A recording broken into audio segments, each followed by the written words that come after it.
ጭንቀት የወለደው መጽሐፍ ቅዱስ የወለደው አይደለም። የቤተክርስቲያን ታሪክ የወለደው አይደለም። ጭንቀት የወለደው ነው። ጭንቀት የወለደው እምነት ነው። እምነት ብቻ የሚለው ትምህርት ጭንቀት የወለደው አናገር እንችላለን። እኔ መንፈስ ቅዱስ ነው ብዬ አላስብም። ለምን? መንፈስ ቅዱስ ሀምብል የሚያደርግ ነው። ኢቭን ራሳችንን ዝቅ አድርገን ሌሎችን ከፍ አድርገን እንድናይ የሚያደርግ ነገር ነውና ስፒሪቱ እንዳልከው እኔ አላቅም ብለህ አንተ አለፍከው። እኔ ግን ያኛው ስፒሪት ነው ብዬ ነው የማስበው።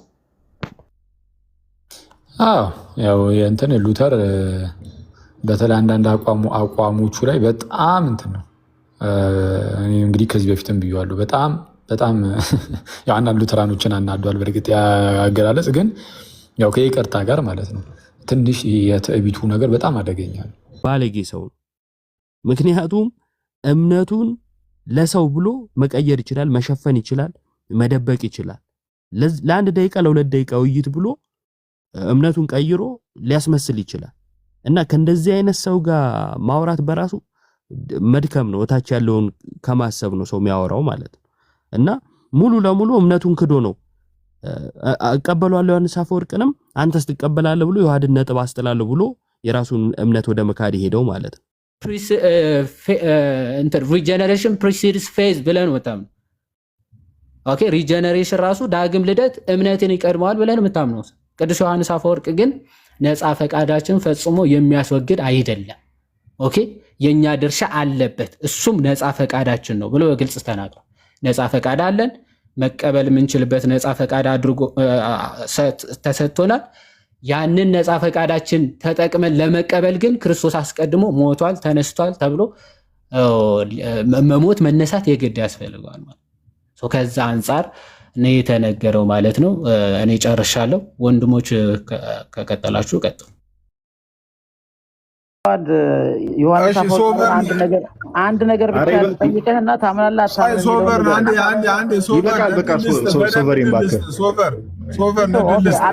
አታስወራም ሲሶ በደንብ ልስጥ። ይኸውልህ 30 ሰከንድ ብቻ ጥያቄ ነው የምጠይቀው። 30 ሰከንድ ብቻ አይደለም፣ ጥያቄ አይደለም፣ የኔ ጥያቄ ነው። ሶቨር ዮሐንስ አፈወርቅ ፌዝ አሎን ብቻ አስተምሯል ብለህ ታምናለህ? ፌዝ አሎን ጽፏል ብለህ ታምናለህ? ከዛ ድልስትና 3 ደቂቃ ሙሴ እባካችሁ 3 ደቂቃ አልፈልግም። 30 ሰከንድ ብቻ አንዴ ሲሶ አንተ ስገባ 30 ሰከንድ ብቻ። ኧረ ምን አይነት ኧረ በእናትህ ሰው ስጋዊ ስሜቱ እንዲገለጥ አታርግ በእግዚአብሔር። ሶቨር ዮሐንስ አፈወርቅ ፌዝ አሎን አስተምሯል ብለህ አይደል የተነሳከው? ሶቨር እሺ እሱ ልናገር 30 ሰከንድ ስጠኝ። 30 ሰከንድ። ኧረ 5 ደቂቃ ውሰድ፣ 5 ደቂቃ ውሰድ። እሺ 30 ሰከንድ። እና ዮሐንስ አፈወርቅ ስለ እምነት ብቻ እንዳስተማረ ቀጥል። 30 ሰከንድ። እሺ አሁን ብቻ የሚለውን ተወው ለጊዜው። ዮሐንስ አፈወርቅ አሁን ባነበበው አይደል? ይኸውልህ ሶቨር በፍጹም ከፈለኩ ወርደህ ሂድ። ይኸውልህ መጀመሪያ ክሌም ያደረከው ዮሐንስም አፈወርቅ መዳን በእምነት ብቻ ብሎ አስተምሯል ነው ያልከው። ዮሐንስ አፈወርቅ የቱ ጋር መዳን በእምነት ብቻ እንዳስተማረ አሳየን እኮ ነው በቃ። ከዛ ውጪ ምንም 30 ሰከንድ ስጠኝ። 30 ሰከንድ ስጠኝ። አሁን ያነበብነው ክፍል ላይ አንተ ይሄ አይሰማም እንዴ? ውረድ። ምን ነው እኔ ያስወረድኩ? ከቅድም ጀምሮ አንተ ሰው ያዳርቃል በጌታ ሲሶ ራሱ እኮ በስጋ ሊገለጥበት ትንሽ ነው የቀረው።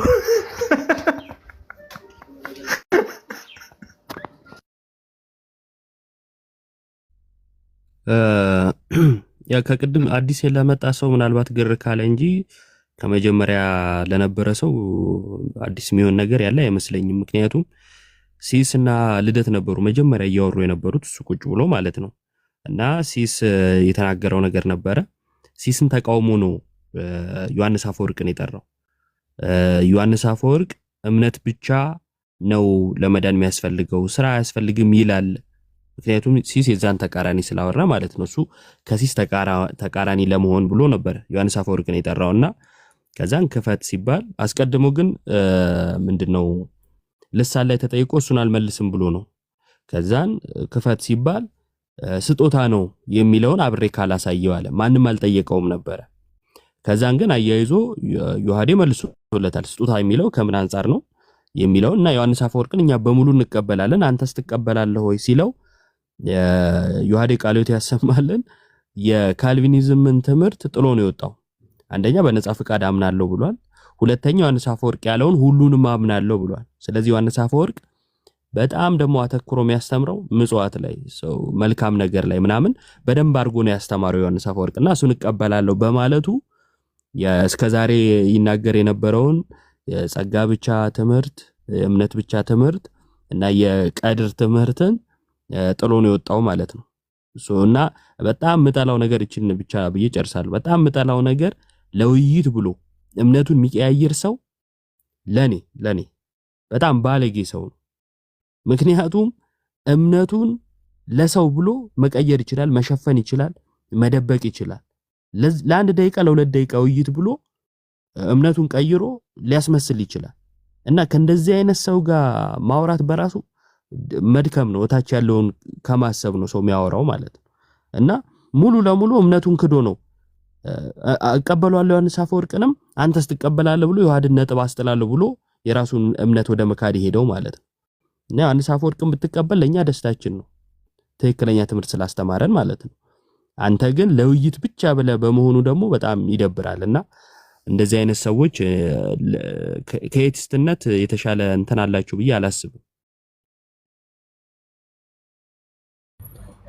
ከታች ኮሜንት ምጽፉ ወንጌል አማኞች አፍተሮል እኔ አልጠሯችሁም፣ እኔ ቤት ነው ብዬ አልጠሯችሁም።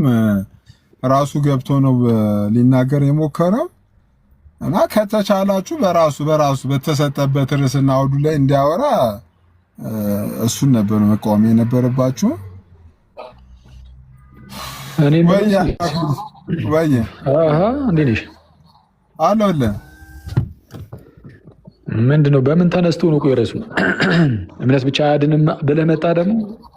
እኔ እምነት ብቻ የሚለው ትምህርት ከልደት ጋር እየተጠያየቀን ነበር። ሲጠይቀኝ እኔ እምነት ብቻ የሚለው ትምህርት ቻሌንጅ ያደርገኛል እና ኢየሱስ ምክንያቱም ተናገርኩ። ለምሳሌ ብዬ እኮ ያኛው ምንድን ነው ባለጠጋ ኢየሱስ ክርስቶስ ጋር መጥቶ የዘላለም ሕይወት እንዳገኘ ምን ለመምሩ የዘላለም ሕይወት እንዳገኘ ምን ላድርግ ብሎ ሲጠይቀው ኢየሱስ ክርስቶስን ኢየሱስ እመን ብቻ ብሎ አልመለሰለትም። እምነት ብቻ የሚለው አጠቃላይ ከመጽሐፍ ቅዱስ ሲፈተሽ ያለ አይመስለኝም፣ ቻሌንጅ ያደርገኛል አልኩ እና ገባና ዮሐንስ አፈወርቅ ራሱ እኮ እምነት ብቻ ብሎ ያምናል ላሳይ ወይ አለኝ። ይሄው በቃ ሜዳውን ፈረሱ የሚሆን አሳየን አልኩት። ከዛ እሱ ደግሞ ሌላ ነገር ነው የሚያወራው። አሁን ብዙ ጊዜ ማለት ነው እንትን ድምፅ ያንተ እንትን ያስተጋባልን ይፈወራ ነገር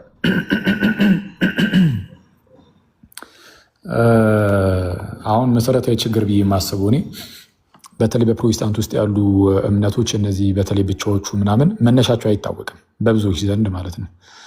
እና ራሳቸው ፕሮቴስታንት ወንድሞቻችንም አያውቋቸውም እና መነሻው ምን እንደሆነ ስለማይታወቅ በጣም የተንጠለጠለ ሀሳብ ይሆናል። አሁን እኛ ከዚህ ቀደም ከሚስጥራት አንጻር ምናምን እያደረግን እንመልሳለን። ለምሳሌ እምነት ብቻ የሚለውን አይ ጥምቀትን አግልላችኋል ብለን እንትላለን። አይ ጥምቀትን እንቀበላለን የሚል ሰው ከመጣ ግን ዘን ወደኋላ መለስ ብለን የእምነት ብቻን መሰረቱን እናየዋለን ማለት ነው፣ መፈተሽ እንጀምራለን። እና እምነት ብቻ የሚለው ትምህርት በጣም አደገኛ የሚያደርገው ስራን ስላገለለ ምናምን ብቻ አይደለም፣ ጥምቀትን ስለሚያገል ብቻም አይደለም። ባይዘው እምነት ብቻ የሚለውን ትምህርት ፕሮቴስታንቶች አይ ጥምቀትም ለድነት ነው ቢሉ ለምሳሌ መጥተው እንደው ስራ ምናምንም ብለው የተወሰነ እንትን ለማለት ቢሞክሩ ግን ስቲል እምነት ብቻ የሚለው ትምህርት ከመነሻው አንጻር በጣም አደገኛ ትምህርት ነው። እኔ አሁን እንደውም እሱ ቢኖር ኖሮ አሪፍ ነበረ፣ የቅድሙ ወንድም ቢኖር አሪፍ ነበር። ግን እዚህ ጋር ያላችሁ ፕሮቴስታንቶች ካላችሁ በዛውን በደንብ እንድታዩትም ማለት ነው። እኔ እንደውም ዝም ብዬ እመጣበታለሁ ብዬ ነበር፣ ይህን እምነት ብቻ የሚለው ትምህርት ላይ የተወሰነ ሄድበታለሁ ብዬ ነበር እና ዩስቲቲያ ክሪስቲ አሊያና የሚባል ገለጻ አለ። ዩስቲቲያ ክሪስቲ አሊያና ማለት ባዕድ የሆነ የክርስቶስ ጽድቅ ማለት ነው። ባዕድ የሆነ ለዚህ ለእምነት ብቻ ትምህርት ይሄ ነው መሰረቱ፣ እንዳትረሱ። እምነት ብቻ ለተሰኘው ትምህርት መሰረቱ ዩስቲቲያ ክሪስቲ አሊያና የሚለው ነው። ይህም የክርስቶስ ባዕድ የሆነ ጽድቅ ማለት ነው። ባዕድ የሆነ ጽድቅ ማለት ባዕድ ማለት ውጭ የሆነ ከአንተ ውጭ የሆነ ጽድቅ ማለት ነው። አሁን እነሱ እምነት ብቻ ሲሉ ጽድቅ በእምነት ብቻ ነው እያሉ ያሉት። ስለ እምነት ብቻ የሚነገረው ለጽድቅ ነው እና ያ ጽድቅ በእምነት ብቻ የሚገኘው ጽድቅ ደግሞ እግዚአብሔር መጥቶ እናንተን የምርም ውስጣችሁን ያጸድቀዋል እያሉ አይደለም። በነገራችን ላይ ታውቃላችሁ፣ ይህን በፕሮቴስታንት ትምህርት እምነት ብቻ ሲመሰረት ጽድቅ የሚለው ትምህርት ላይ አስቀድሞ ከእምነት ብቻ በፊት ጽድቅ የሚለው ትምህርታቸው እሱ ስለሆነ የሚታየው በእነርሱ እምነት መሰረት ጽድቅ ማለት አንድ ሰው ጸደቀ ሲባል የምርም ውስጡ እየጸደቀለት አይደለም። ውስጡ ቆሻሻ ሆኖ ኃጢአተኛ ኃጢአተኛ እንዳለ ሆኖ ከውጩ ብቻ የክርስቶስ ጽድቅ ይቆጠርለታል የሚባለው ይሄ ፎረንሲክ ጀስቲፊኬሽን ይባላል። ይሄ ፎረንሲክ ጀስቲፊኬሽን ይባላል። እንደ ህግ አግባብ የሆነ ብቻ ጽድቅ ማለት ነው። ይህ ምን ማለት ነው? እኛ ሁላችን ወንጀለኞች ነበርን። ተመልከቱ በደንብ ኃጢአተኞች፣ ወንጀለኞች ነበርን። ኃጢአተኛ እንደመሆናችን ወንጀለኛ ነን። ከዛ በኋላ ወደ ፍርድ ወንበር ፊት ሄዳችሁ ስትቀርቡ ማለት ነው ዳኛው ወንጀለኛ እንደሆናችሁ እዛው ወንጀላችሁን ሳያጥብ ከወንጀለኝነታችሁ አያጸዳችሁም፣ አያጥባችሁም። እግዚአብሔር ምን ያደርጋል? ከዛ ከወንጀለኝነታችሁ ከኃጢአታችሁ በማንጻት ሳይሆን ይልቁንም የክርስቶስ ጽድቅ ስላለ ክርስቶስ የፈጸመው ጽድቅ ማለት ነው እሱን ዝም ብሎ ዲክሌር ያደርጋል፣ ያውጃል። አክሊል ጻድቅ ነው የሚል አዋጅ ዲክላሬሽን ነው። ጽድቅ ለእነርሱ ዲክላሬሽን ነው። ጽድቅ ለእነርሱ አዋጅ ነው። ጽድቅ ለእነርሱ ውጭ ነው። ጽድቅ ለእነርሱ ባዕድ ነው። ጽድቅ ለእነርሱ ምንድነው? ባዕድ ነው፣ ውጫዊ ነው። ስለዚ ውስጥህ አይደለም። አሁን አንተ እግዚአብሔር አጸደቀኝ ተብሎ ሲነገር እግዚአብሔር ውስጤን እያጸደቀው ነው። እንደዛ አይደለም። ቆሻሻ ነህ። ውስጥህን ከማጠብ አንጻር አይደለም ጻድቅ የተባልከው። ልክ ውስጥህን አጥቦት አይደለም ጻድቅ ያደረገ፣ ወይም ጽድቁ በአንተ ውስጥ የለም፣ ከአንተ ውጭ ነው። ይህ ከአንተ ውጭ የሆነው ጽድቅ ደግሞ የክርስቶስ ነው። ስለዚህ በተመሳሳይ ሰዓት ኃጢአተኛም ነው። ያው ውስጡ ኃጢአተኛ ነው፣ ምክንያቱም ውስጡ አይደለም የሚጸደቀው። ግን ደግሞ ስለታወጀለት ብቻ ጻድቅ የሚል አዋጅ ስለተነገረለት ብቻ ግን እንደ ጻድቅ ደግሞ ይቆጠራል። የክርስቶስ ጽድቅ ተቆጥሮለት ጻድቅ እየተባለ ይጠራል ማለት ነው። ይህንን በተለይ ሉተር ሲሙሊስተስ ኤት ፔካቶር ይለዋል። ሲሙሊስተስ ሲሙል ማለት ሳይመልታነስሊ በእንግሊዝኛው ሳይመልታነስሊ አት ዘ ሴም ታይም በተመሳሳይ ሰዓት ማለት ነው። በተመሳሳይ ሰዓት ሲሙል ይስተስ ማለት ራይቸስ ጀስት ማለት ነው። ጻድቅ በተመሳሳይ ሰዓት ጻድቅ ኤት ማለት እና ፔካቶር ደግሞ ኃጢአተኛ። በተመሳሳይ ሰዓት ኃጢአተኛም ጻድቅም ነው። ስለዛ ውስጡ ሰውየው ኃጢአተኛ ነው፣ ቆሻሻ ነው።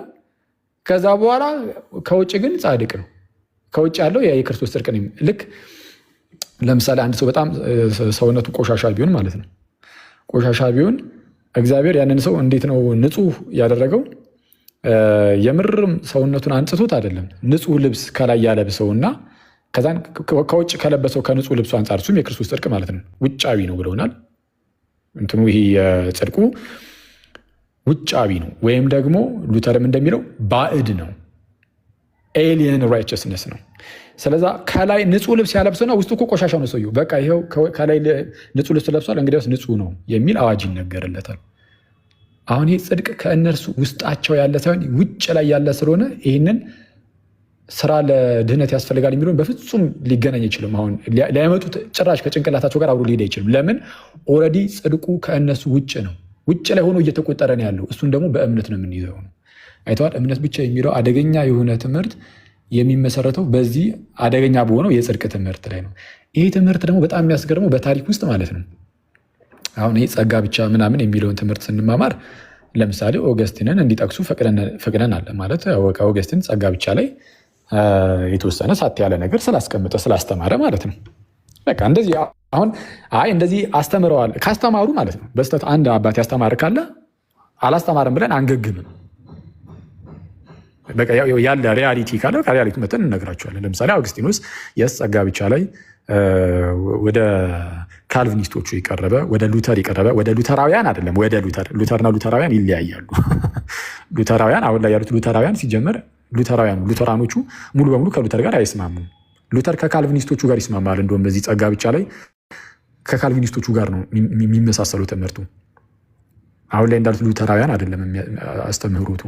ቦንዴጅ ኦፍ ዘ ዊል ላይ የሚያስቀምጠው የቅድመ ውሳኔ ትምህርት ሙሉ በሙሉ ከካልቪን ጋር ተመሳሳይ ነው። ምናልባት ከካልቪንም እንደውም ካልጨከነ እንጃ። እና ከጆን ካልቪን ጋር ተመሳሳይ ነው። ከሉተራውያን ጋር ይለያያል። የሉተራውያኑ ትምህርት ከሉተር በኋላ የመጡት ሰዎች ዲፋይን እንዳደረጉት ነው የተቀበሉት። ለማንኛውም ግን ቁም ነገሩ ምንድን ነው?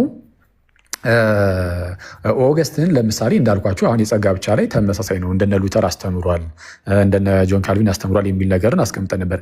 እምነት ብቻ ላይ ግን ኦገስትንም አላስተማረም፣ አንድም ሰው አላስተማረም። ይህንን ስንል አሁን ቅድም ስተከራከሩበት እምነት ብቻ የሚል ቃል የታለ የሚል ነገር ሲነሳ ነበር። እምነት ብቻ የሚል ቃል አባቶች ቢጠቀሙ ምንም ችግር የለብንም። እምነት ብቻ የሚለውን ትምህርት እኛም የምንቃወመው ቃሉን አይደለም ትምህርቱን ነው። ጸጋ ብቻ የሚል ለምሳሌ በአንድ አባት ለምሳሌ በጎርጎርዮስ ዘንዚናዙ ጽሑፍ ውስጥ ለምሳሌ ብናገኝ ገና ለገና ጸጋ ብቻ የሚል ቃልን ተጠቀመና የፕሮቴስታንቶቹን የጸጋ ብቻ አስተምህሮ ይቀበላል ማለት ነው? አይደለም። እኛ ከቃሉ አይደለም ችግራችን፣ ውስጡ ያዘለው ትምህርት ምንድን ነው ነው። አንድ ሰው ለምሳሌ እምነት ብቻ ሲል አይ እንደው ስድን እኔ መልካም ስራ ሰርቼ ህግጋትን ጠብቄ ከኔ ስራ የተነሳ ያ ስራ ታይቶ ከዛ በኋላ ደግሞ ሲደመር እምነት ሆኖ ከዛን እግዚአብሔር ጸጋን ሰጠን ምናምን እንደዛ እንልም አይደል? ይህንን ለመቃወም ሲባል አረ እንደው እምነት ብቻ ሲል አንድ ሰው ማለት ነው አይ በእኔ ስራ አይደለም ለማለት ከሆነ ያንን ቃል የተጠቀመው አንከራከሩም ራሱ። ኢማጂን ይህንን ቃል ተጠቅሞ ራሱ። ስለዛ እኛ ጉዳያችን ከቃሉ አይደለም። ጸጋ ብቻ ሲባልም ልክ እንደዛ ነው። ከዚህ ቀደም እንደተባባል ነው አንድ ሰው ጸጋ ብቻ ብሎ ግን በእኔ ስራ አይደለም እግዚአብሔር ነው ያዳነኝ ለማለት የራሱን ስራ ገለል ለማድረግ ጸጋ ብቻ ብሎ ቢናገር አንከራከሩም። ስቲል ቃሉ ግን ተጠቅሞታል። ስለዛ ጉዳያችን ቃሉ ላይ አይደለም አስተምህሮ ላይ ነው። ከአስተምህሮ አንጻር ካየነው እምነት ብቻ የሚሉ አስተምህሮ ቅድም እንዳልኳችሁ የሚመሰረተው ፎረንሲክ ጀስቲፊኬሽን ላይ ነው። ባዕድ የሆነው የክርስቶስ ጽድቅ ኤሌን ራይቸስነስ ላይ ነው እና ይሄ በአንድ ጊዜ ኃጢአተኛም ጻድቅ ምናምን እያሉ ይሄ ሁሉ ነገር ውጫዊ ጽድቅን ውጫዊ ስላደረጉት እሱ ላይ ነው ትልቁ ስህተት ያለው። ከዛ አንጻር አንድም አባት አላስተማርም እና ይህንን ደግሞ እኛ ብቻ አይደለንም ራሳቸው ፕሮቴስታንቶች ራሱ ያውቃሉ ይላል። አሁን እዚህ ቲክቶክ ላይ ያሉትን ተዋቸው። ግን ለምሳሌ አሊስተር መግራዝ የተባለ አንድ እውቅ የፕሮቴስታንት ምሁር አለ። አሊስተር መግራዝ በጣም እውቅ የሆነ ፕሮቴስታንት ምሁር ነው። ሪፎርሜሽን ቶት የተሰኘ ደግሞ በጣም ታዋቂ ደግሞ መጽሐፍ አለው። በፕሮቴስታንት ቴዎሎጂ ትምህርት ቤቶች ውስጥ ምናምን ሳይቀር በጣም ለተማሪዎች ሪከመንድ የሚደረግ አይነት መጽሐፍ ነው። ብዙዎቹ የሱ መጽሐፍት እንደዛ ናቸው። እውነቱን ለመናገር በጣም ምሁር ነው። እሺ እና በዚህ በሪፎርሜሽን ቶቱ መጽሐፉ ላይም እንደተናገረው ኦገስትን ይቅርታ ሉተር ይዞ የመጣው ትምህርት ይሄ ጽድቅ የእግዚአብሔር ጽድቅ የሚለው ትምህርቱ ውጫዊ ነው የሚለውን ነገር ማለት ነው። ፎረንሲክ ነው የሚለው ትምህርት ፎረንሲክ ነው ማለት እንደ ህግ ሲቆጠር ማለት ነው። በህጋዊ አግባብ ነው የሚያዩት። እሺ ገዝ ዝም ብሎ ውጭ ላይ በቃ ይህ ሰው ነፃ ነው ተብሎ መታወጅ ብቻ በቃ ጽድቅ ለእነሱ እንደዚህ ነው እንጂ ውስጣዊ አይደለም ጽድቅ። በውስጣዊ መለወጥ ያምናሉ፣ ግን ያመለወጡ ግን ጽድቅ አይደለም። ይሄ ወይም ደግሞ የመጽደቅ ጉዳይ ሳይሆን መቀደስ ነው። ያ መቀደሱ ደግሞ ለድህነታቸው ለጽድቃቸው ምንም የሚጠቅመው ነገር የለም፣ ምንም አይገናኝም። በቃ ጽድቅ የክርስቶስ ጽድቅ ነው በቃ የሚቆጠረው እሱ ውጭ ነው። ከአንተ ውጭ ምንም ከእሱ ጋር የሚያገናኝ ነገር የለም። ለማንኛውም እና አሊስተር መግራዝም ምን ይላል? የሉተር ይሄ ባዕድ የሆነ ጽድቅ ምናምን እያለ የሚጠራው ነገር እሱ በቃ እንግዳ ነው። ሉተር ወለድ ነው። ፕሮቴስታንት ወለድ ትምህርት ነው። በኦገስትን ዘንድም አይታወቅም ይላል። ኦገስትን ይህንን ቃል በቃል የሚቃወመው ማለት አጋጣሚ ያኔ እንደዚህ አይነት ትምህርት ተነስቶ አይደለም፣ ግን ቀጥታ እሱ ግን ይህንን ትምህርት ግን አንስቶ ታስተምሮ ነበር። ኦገስቲን ራሱ ምን ብሎ ነበር የሚያስተምረው? ኦገስትን እግዚአብሔር እኛን ጻድቅ ያደረገን እንዲሁ ከውጭ ብቻ ጻድቅ እንደሆንን በመናገር ሳይሆን ይልቁንም ውስጣችን በማጽደቅ ነው ይላል። ማለት ውስጣችን ነው ያበራልን ጌታ ማለት ነው። አሁን ይህን ጽድቁን እንደ ብርሃን ይዩትና ውስጣችንን በማብራት ነው። ወይም ደግሞ ያቆሻሻውን ሰውዬ ጌታ ያነጻው ዝም ብሎ ከላይ ንጹህ ልብስ በማልበስ ብቻ ከዛ አንጻር ንጹህ እያለ ሊጠራው ሳይሆን የምርም መጥቶ በማጠብ ነው። እኛን በማጠብ በመንጻት ውስጣዊ ጽድቅን በመስጠት ነው። በፕሮቴስታንት ዘንድ ግን ውስጣዊ ጽድቅ የለም። ጠቅላላ ጽድቅ ውጫዊ ነው። ለዛ እምነት ብቻ የሚለው ትምህርት ከዚህ ነው የመጣው እና ከዚህ አንጻር ስናየው መጽሐፍ ቅዱስ ላይ እንግዳ ትምህርት በታሪክ ውስጥ ጭራሽ የሌለ። ከዛ እነዚህ ሰው ፕሮቴስታንቶቹ ምን ይላሉ? አይ ያው በታሪክ ውስጥ ባይታወቅም ይሄ እንደ መከራከሪያ ሆኖ ስላልተነሳ ነው በቃ ሉተር ተገለጠለት ይላሉ። እና መጽሐፍ ቅዱስ ላይ እዚህ በሮሜ 4 ላይ ለአብርሃም እምነቱም ጽድቅ ሆኖ ተቆጠረለት ይላል እና ተቆጠረለት ስለሚል በቃ እኛም የክርስቶስ ጽድቅ ይቆጠርልናል እሱ ነው ብሎ ለማስረዳት ይሞክራሉ። ይሄ ኢምፒውትድ ራይተስነስ የምንለው ማለት ነው። ኢምፒውትድ ጊልት የሚባል ነገር አለ። የአዳም ኃጢአት በሁሉም ሰው ላይ ይቆጠራል የሚል የአዳም ኃጢአት ይሄ ኢምፒውትድ ጊልት።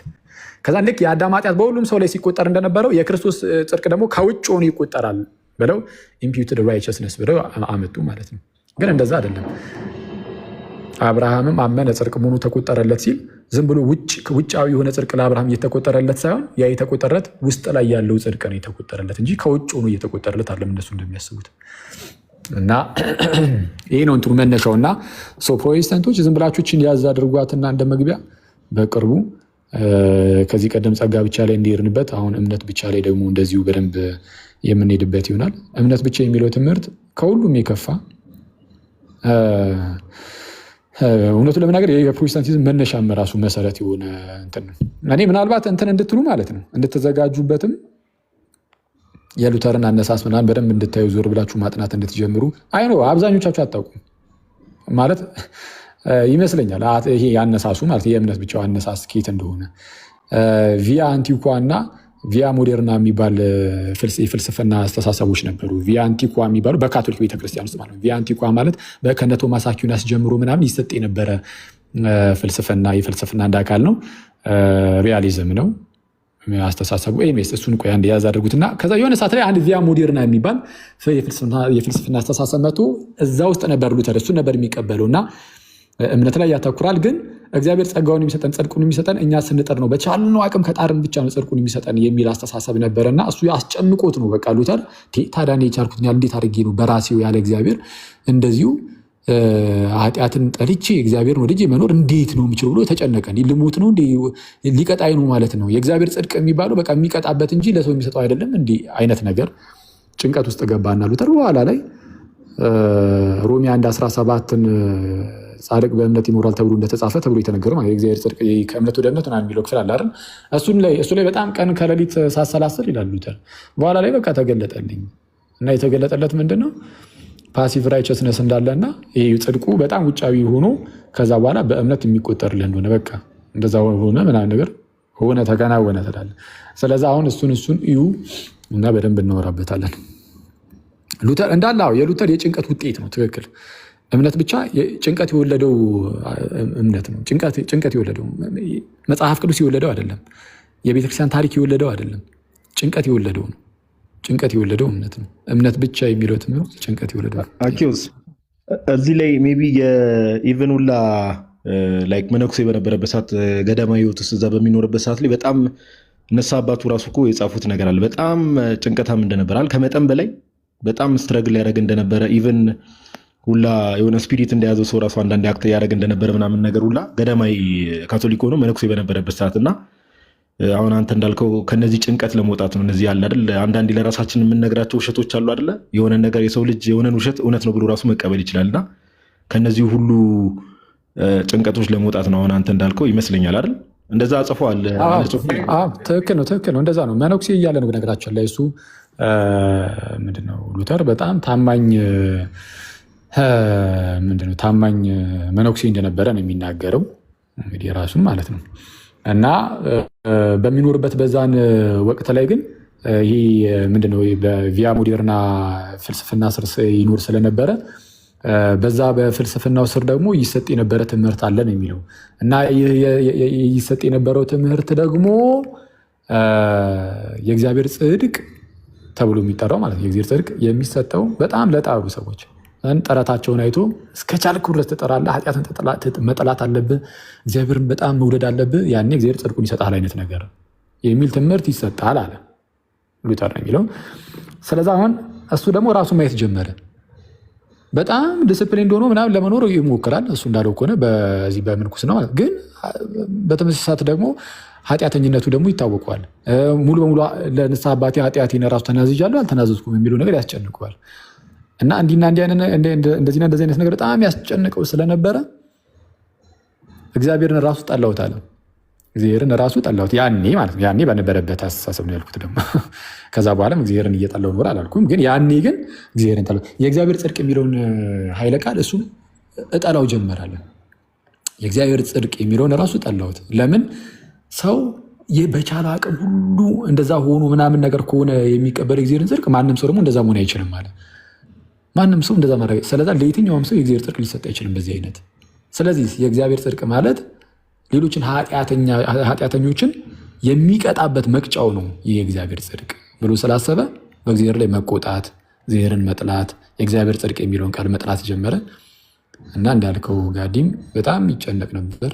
በጣም ማለት ጭንቀቱ በጣም አደገኛ ነው። እንትና አልስተር መግራዝም ያስቀምጠዋል በሪፎርሜሽን ቶቱ ላይ።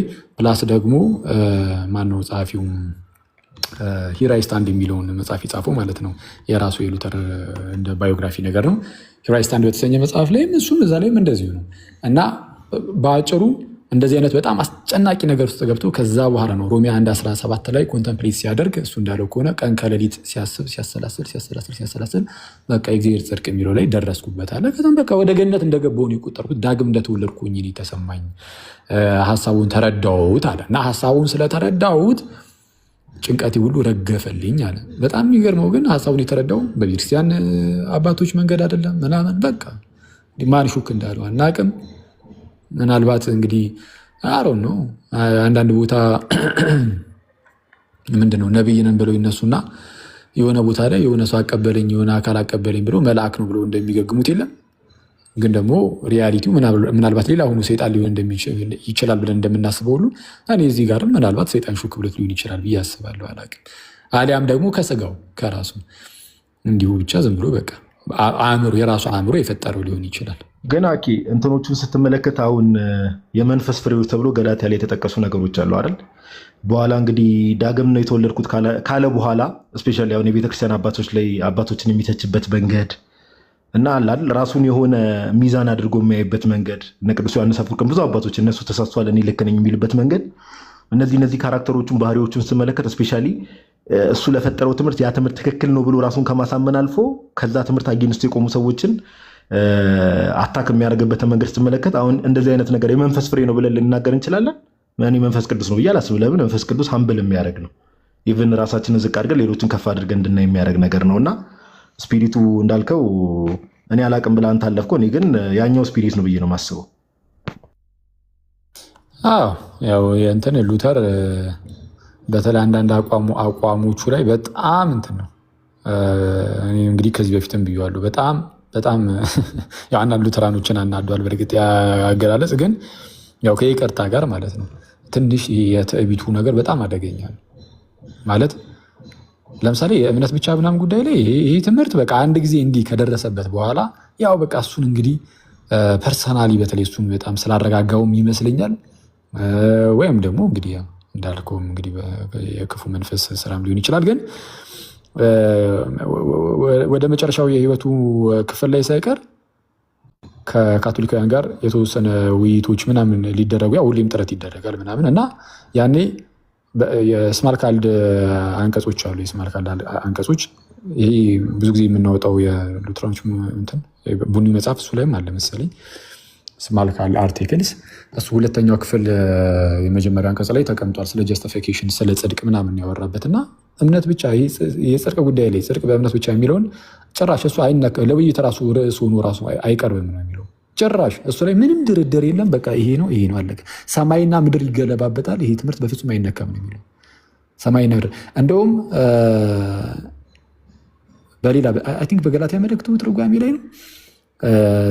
በዛ ደግሞ ይላል በቃ የሆነች ቤተክርስቲያን የምትወድቀው የምትነሳውን በዚህ ትምህርት ላይ ነው ይላል። ጽድቅ በእምነት ብቻ የሚለው ኢማጂን እንዲህ ብሎ በድፍረት የሚናገረው እሱ ራሱ 16ኛው ክፍለ ዘመን ላይ ባመጣው ትምህርት አንድ የቤተክርስቲያን አባት የለም ምን ያለ እምነት ብቻ የምትለውን ቃል የተጠቀመ አይደለም። ግን ጽድቅ በእምነት ብቻ የሚለውን የእሱን አይነት አስተምሮ የእሱን አይነት አስተሳሰብ ያለው ጽድቅን ውጫዊ አድርጎ ከዛው ከውጭ ደግሞ እሱን በእምነት ይዞ ምናምን እሱ ይሄ ጭራሽ በቃ የለም እና ራሱ 16ኛው ክፍለ ዘመን ላይ ወልዶት ይሄ ማለት እኮ በሌላ አማርኛ እስከ 16ኛው ክፍለ ዘመን ድረስ ቤተክርስቲያን እንዲህ አይነት እሱ እንዳስተማሩ አይነት የእምነት ብቻ አይነት አስተምራ ስለማታውቅ ቤተክርስቲያን ጠፍታ ነበር ማለት ነው፣ ወድቃ ነበር እንደሱ አስተሳሰብ ከሆነ እና ይሄ ለሉተር እና እንትኑ ይሄ ትዕቢቱ ምናምን በቃ የአባቶችን ትምህርት አባቶች እኮ እንዲህ ብለው አስተምረዋል እያልክ ስታመጣለት እንዳልከው አይሰማም። የራሳቸው ጉዳይ ነው የሚለው። እንደው ጭራሽ ሌላ ትምህርት ላይ የተናገሩትን ዝም ብሎ እያመጣ ከዚህ በፊትም እንዳየ ነው። ለምሳሌ እና ጄሮም እኮ በነፃ ፈቃድ ያምናል ተብሎ ሲነገሩ እሱ ነፃ ፈቃድን አያምንም ሉተር እና ነፃ ፈቃድ ደግሞ ለሉተር በጣም ቋሚ ትምህርት ነው። ልክ እንደዚህ ከእምነት ብቻ ጋር አብሮን የመጣው ነፃ ፈቃድ ገና ከጅምሩ ሰው ማንም ሰው ይሄ ራሱ በጣም ጥሩ እስከሚችለው ድረስ ጥሩ ከዛ በኋላ ጽድቅን ይቀበላል ምናምን ሲሉ ነበር። እሱ ሙሉ በሙሉ ልክ ሲንደው በምን መልኩ ነው የናደው? ገና ከጅምሩ ሰው ሙሉ በሙሉ ምንም ነገር ራሱ የእግዚአብሔር ነገር ለመቀበል ምንም ማምጣት አይችልም፣ ሙት ነው። ስለዛ ጽድቅ ራሱ ፓሲቭ ነው፣ ጽድቁ ራሱ ማለት ነው። እና ሰውየው ሲያጸድቀው ሰውየውን እግዚአብሔር ሲያጸድቀው ሰውየው የሆነ ነገር እያደረገ እየሰራ የሚቀበል አይደለም ምንም ነገር እና የሆነ ነገር ስለፈቀደ ምናምንም አይደለም። በቃ ፓሲቭ ነው ራይቸስነሱ ራሱ ብሎ ነው የሚያስተምረው። እና ለዚህ ደግሞ እንደው ጄሩም ለምሳሌ በነፃ ፈቃድ ያምናል ሲባል ሉተር ጭራሽ ጄሩም እንደዛ ቢሆንም እኔ እንኳን እንጃ ጄሩምን እንኳን አልቀበልም ከጄሩም ጋር እዚህ ጋር አልስማማም ምናምን ብሎ አሁን ሊያልፍ ይችላል ብላችሁ ስትጠብቁ እሱ የሚናገርበት መንገድ ምንድን ነው? ጄሩም ይላል ይሁት እስቲ ስለ ድንግልና የተናገረበትን ክፍል ማለት በድንግልና ጸንቶ ስለመኖር ማለት ነው፣ ስላለማግባት ሰልበት ሆኖ ስለመኖር ጄሩም ሲናገር ምን ብሎ ተናግሯል? ምንድነው? ጋብቻ ምድርን ይሞላል አለ አይደል? ጋብቻ ምድርን ይሞላል ማለት ያው ልክ እግዚአብሔር አምላክም በዘፍጥረት ላይ እንደተናገረው ብዙ ተባዙ ምድሪቷን ሙሉ ይሌላ ምድርን የምትሞላው በጋብቻ ነው። ስለዚህ ጋብቻ ምድርን ይሞላል አለና ኦኬ እሺ፣ በድንግልና የሚኖር ሰውስ በረከት የለውም? አለው። በቃ ሰማያዊ በረከት አለው። እሱ ደግሞ ይህ በድንግልና መኖር ደግሞ ምንኩስና ማለት ነው፣ ሰማይን ይሞላል ብሎ ተናገረ። ይህንን ይዞ አሁን ስለ ነፃ ፈቃድ እየተወራ የማይገናኝ ርዕስ ሉተር አንስቶ ይህንን የጄሮምን ይጠቅስና ምን ጄሮም እንዲህ ብሎ ያብዳል ሉተር። ከዚህ በላይ ስድብ ምን አለ እያለ ይናገራል። እና ከሱ በፊት የነበሩት አባቶች ለሱ በቃ ምንም አያውቁም። ጆን ካልቪንም እንደዛው ነው በነገራችን ላይ እንደው ትንሽ ሊሻል ከቻለ እንጂ ግን እሱም በቃ ይሄ እንዳለ ቴዎሎጂውን ከፍልስፍና ጋር አዳቅለው ይዘውታል አባቶች ይላል። አባቶችን ከፍልስፍና ጋር አዳቅለው ይዘውታል። ስተዋል ከዛ እነሱ ትክክል ናቸው። እግዚኦ እና በጣም አስቸጋሪ ነው። እኔ በጣም የሚገርም ሆነ አኪዮስ እዚህ ላይ አንድ ነገር እንትን ለማለት ይሄ ኢንካውንተር እስቲ ሲሶ በትልቁ አድርገኝ አንዲት ነገር ለማሳየት የሆነች ይህንን መጽሐፍ ከዚህ በፊት በእርግጥ ብዙ ጊዜ አሁን ያልከው እንትን ላይ ምንድን ነው? እንዴት ነው ካሜራ የሚዞረው? ቲክቶክ አዲስ እየሆንኩ እየመጣሁ ነው እንዴ ጋይስ? ካሜራው እንዴት ነው የሚዞረው? አንዴ ነገር ሳልዋረድ ምንድን ነው ቲክቶክ ወይ ማዞሪያውን ንካው ጋዴ። እሱ ነው ካሜራውን ኦን አደረኩት። ይቅርታ።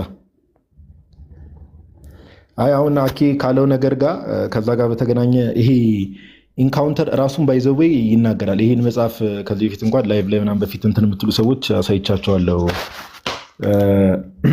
ፈንክ ፕሪንታ ነው የሉተርን ታዋቂ ሂስቶሪያን ነው። ኦልሞስት የዛሬ 100 ዓመት አካባቢ የተጻፈ መጽሐፍ ነው እና ሉተር የሚል የእሱን ባዮግራፊ እንትን የሚለው ላይ አሁን አኬ ካለው ነገር ጋር ስፔሻሊ ኢንካውንተሮች ሉተር ራሱ ኮንፌስ የሚያደርጋቸው ነገሮች አሉ። ሴጣን በጣም ብዙ ጊዜ ራሱ እንደሚናገረው እንግዲህ ያ አካል እንግዲህ ከምን አንጻር ነው የመጣው የሚለው ነገር ለአድማጩ እንተዋለን። እዚህ ጋር ምን ብሎ ይናገራል ጸሐፊው ነው እዚህ ጋር የሚለው ቱ ሂዝ ላስት ዴይ ሉተር ዋዝ ዴስቲንድ ቱ ሃቭ ኢንካውንተርስ ቻፕተር 14 ዘ ዴቪልስ ትሪክስ የሚለው ክፍል ላይ ማለት ነው። ቱ ሂዝ ላስት ዴይ ሉተር ዋዝ ዴስቲንድ ቱ ሃቭ ኢንካውንተርስ ኦፍ ኦል ካይንድስ ኤንድ ዲስክሪፕሽንስ ዊዝ ዘ ኤንጅል ኦፍ ዳርክነስ። በጣም ብዙ ጊዜ በሴጣን ይፈተን ነበር ነው ወይ ደግሞ ከሴጣን ጋር ኢንካውንተር ነበረው። ከማጋ ከዲያብሎስ ጋር አይ ካሪድ ዘ ዴቪል ሃንጊንግ አራውንድ ማይ ኔክ ይላል። ሴጣን አለ አይደል አንገታችን ላይ ተጠምጥሞ እንደሚንቀሳቀስ ሴጣንን በአንገቴ ተሸክሜ እንደሚሄድ አይነት በጣም ብዙ ጊዜ ከመፈተኑ የተነሳ ኦር ሴጣን ብዙ ጊዜ ከሴጣን ጋር ኢንካውንተር ከማድረጉ የተነሳ ማለት ነው። ዲክሌር ኤንድ አጌን አይ ኖ ኦል አባውት ዘ ዴቪል ይላል። ስለ ሴጣን ሁሉንም ነገር አውቃለሁ። አይ ኖ ሂም ኢንሳይድ አውት ሙሉ ለሙሉ አውቀዋለሁ። ሃቪንግ ኢትን ኢን ሂዝ ካምፓኒ ሞር ዛን ዋን ሃክሴድ ኦፍ ሃልት ካለ በኋላ እዚህ ጋር እንደዚህ ይላል። ኢን ዱ ኮርስ ሉተር ሜሪድ ካገባ በኋላ ደግሞ has slept beside me in my bed far more often than my wife ከሚስቴ የበለጠ ሰይጣን ከኔ ጋር በአልጋዬ ላይ ተኝቷል ብሎም ይናገራል።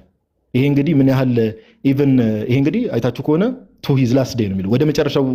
ይሄ እንግዲህ የሚያሳየው ኢቭን እንግዲህ ሪፎርሜሽኑን ከጀመረ ምን ካለ በኋላ ከሚስቴ የበለጠ ሰይጣን ከኔ ጋር በአልጋዬ ላይ ተኛ ነበር ብሎ ሉተር ሲናገር እንመለከታለን። እና ይሄ የሚያሳየው ይሄ በሴጣን መፈተን አሁን እንግዲህ ዳግም ተወልጃለሁ ምን ካለ በኋላ ራሱ ኢቭን ከሴጣን ጋር ብዙ አይነት ኢንካውንተሮች ይሄንን ክፍል ብትመለከቱት በተለያየ መልኩ ሴጣን ይታየው እንደነበር ራሱ ሉተር ራሱ ኮንፌስ ያደርጋል።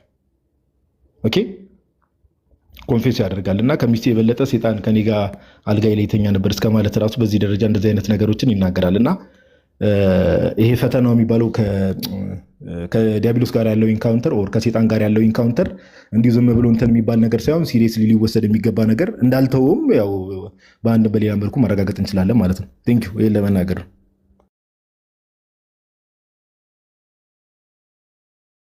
በነገራችን ላይ ኦኬ ቀጥይ ቃል ታሰማለን ጋዶም አኬም ባይ ዘ ዌይ አኬ ጀመረውን ወይም ደግሞ ያነሳላችሁን ይሄ ጀስቲፊኬሽን ላይ አሁን እምነት ብቻ ሲሉ በደንብ እንትን በሉት እሺ።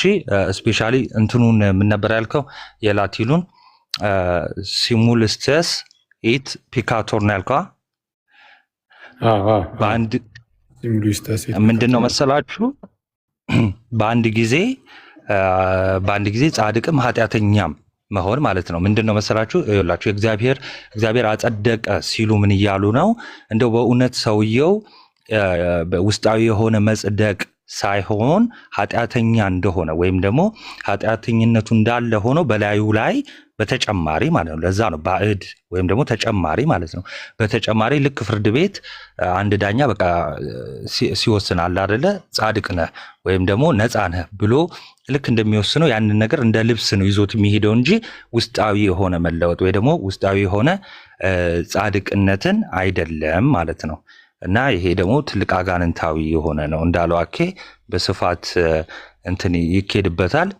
እንደዚህ አይነት ማስተምህሮ በቤተ ክርስቲያን ውስጥ ታይቶም ተሰምቶም አያውቅም። ምንድነው በአንድ ጊዜ አንድ ሰው አሁን ለምሳሌ አንድ ፕሮቴስታንት አሁን ምንድነው ማለት ነው በቃ በአንድ ጊዜ ኃጢአተኛም ነው እንደገና ደግሞ ዲክሌር ስለተደረገ ጻድቅ ነህ ተብሎ ወይ ደግሞ በክርስቶስ ስራ ጽድቅ ተቆጠረለት የሚለውን ያንን ይዘው በቃ እንደው ጻድቅ ነህ ስለተባለ ብቻ ጻድቅ ነህ የሚለውን ስያሜ ይዞ ይቀጥላል ማለት ነው። ዲፕ ዳውን ግን በውስጡ ምንድነው ኃጢአተኛ ነው። የእውነትም የእግዚአብሔር ጽድቅ አልሰራም ማለት ነው። ይሄ ደግሞ የሐሰት ጽድቅ ማለት ነው። በቃ የውሸት ማለት ነው። የውሸት ጽድቅ ማለት ነው። እንዴት ነው እንደዛ መሰለኝ አክ ያልከው